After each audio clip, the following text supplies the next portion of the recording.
Avant même sa sortie en salle, le nouveau film de Mel Gibson suscite déjà des débats, tant au sein qu'en dehors de l'Église. La résurrection du Christ sortira en deux parties. Le 26 mars 2027, jour du Vendredi Saint, et le 6 mai 2027, jour de l'Ascension. Ces dates ne sont pas choisies au hasard, mais revêtent une importance symbolique considérable.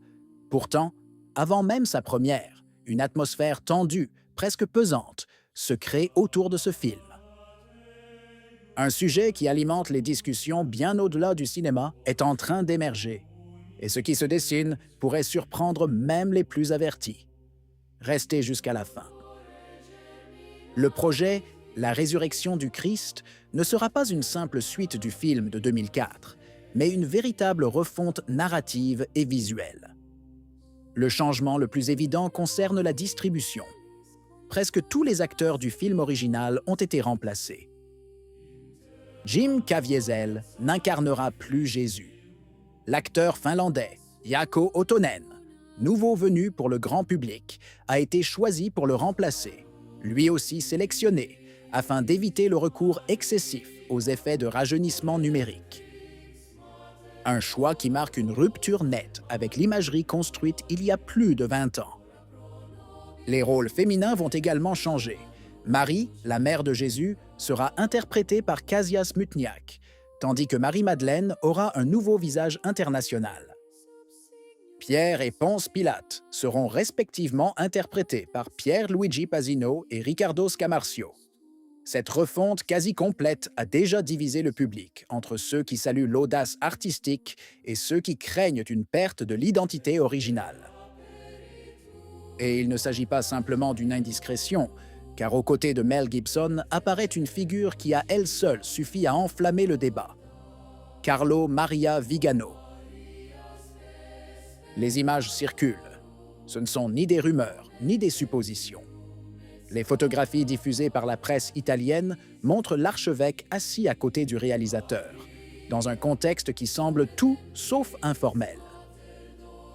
Pas une simple figuration, pas une apparition fugace. Une présence que de nombreux journaux ont qualifiée de conseil religieux ou de conseil théologique durant le tournage du film.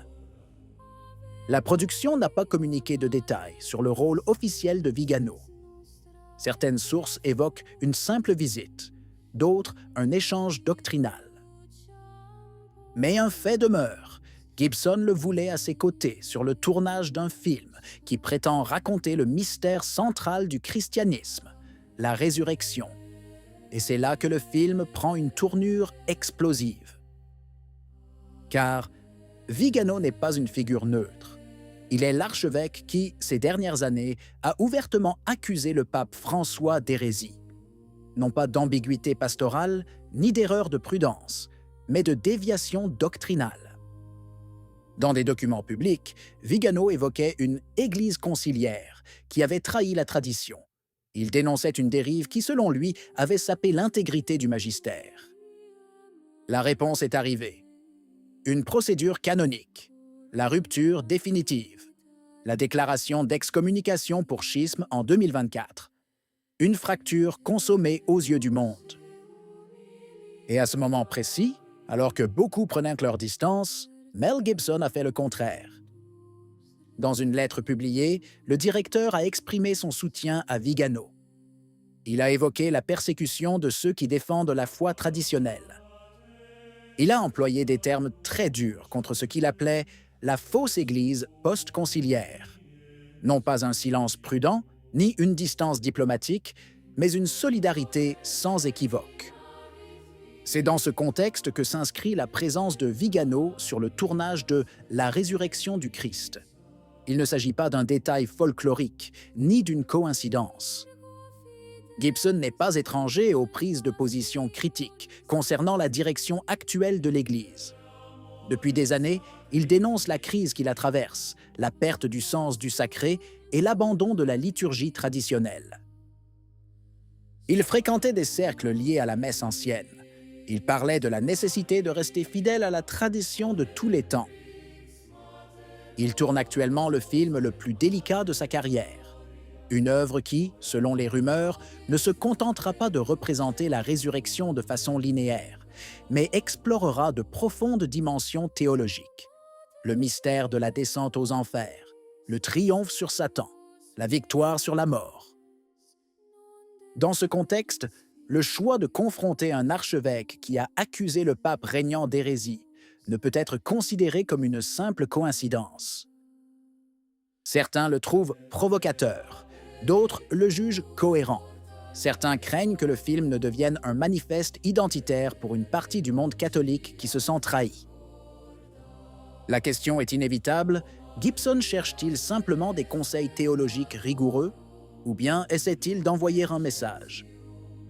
Entre-temps, le débat s'intensifie. Les médias laïcs mettent en lumière la controverse. Les milieux progressistes dénoncent un choix qui divise. Les milieux traditionnels, quant à eux, voient dans cet épisode un signe de résistance culturelle. L'enjeu est plus profond, car il ne s'agit pas seulement de cinéma. Il s'agit de la représentation publique de la foi, à un moment où l'Église connaît des tensions internes manifestes, sur des questions de morale, de doctrine, de liturgie et d'identité. Un film sur la résurrection, tourné au cœur de cette tempête, avec le réalisateur aux côtés d'un archevêque qui a dénoncé l'hérésie au plus haut niveau, acquiert inévitablement une signification symbolique. Gibson comprend la portée des symboles. La Passion du Christ n'a pas seulement été un succès cinématographique, ce fut un événement culturel. Elle a bouleversé Hollywood.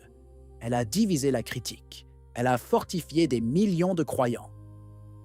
La suite prend désormais une nouvelle dimension. Non seulement le mystère pascal, mais aussi le contexte ecclésial contemporain. Il est légitime de se demander si cette collaboration, voire ce simple dialogue, représente une forme d'alliance. Gibson a déjà publiquement manifesté son respect pour Vigano. Il l'a défendu lorsqu'il était attaqué et l'a soutenu après son excommunication. Vigano, pour sa part, a souvent évoqué un combat spirituel permanent au sein de l'Église. Il a décrit un conflit entre la fidélité à la tradition et l'adaptation au monde moderne. Le film risque donc d'être perçu non seulement comme un récit évangélique, mais aussi comme une prise de position culturelle. Et cela explique la nervosité.